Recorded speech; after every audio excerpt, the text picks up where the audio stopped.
अस्सलाम वालेकुम रहमतुल्लाहि व बरकातुहू। रेल हमारे बहुत काम की चीज़ है। रेल से हम बहुत दूर का सफ़र भी कर सकते हैं।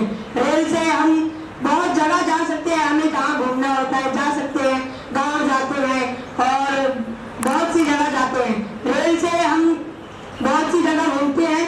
रेल में बहुत से चोर भी आते हैं और रेल में बहुत भीड़ भी रहती है कोई कोई रेल में, और उसमें हमें ज़्यादा धक्की मुक्का भी होता है, इसीलिए हमें संभाल कर रहना चाहिए। बहुत चोरी भी होती है, हमारे सामान भी चोरी होती है।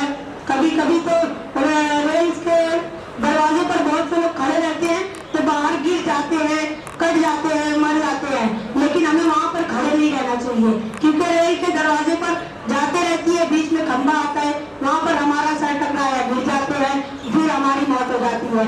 इसीलिए हमें रेल के दरवाजे पर नहीं खड़े होने चाहिए क्योंकि बहुत से नुकसान होते हैं। उससे हमें हमारे घर वाले को भी बहुत दुखी होती है। इसीलिए हमें रेल में ज्यादातर सीट पर बैठ के अच्छे से बैठना चाहिए, और रेल पे बैठे रहते हैं, ब्रेक लगता है तो ऐसा धक्का लगता है तो उससे हमारा कभी सर भी लग जाता है। इसीलिए रेल में अच्छे से बैठना चाहिए और दरवाजे पर नहीं खड़ा होना चाहिए। अस्सलाम वालेकुम रहमतुल्लाहि व बरकातुहू।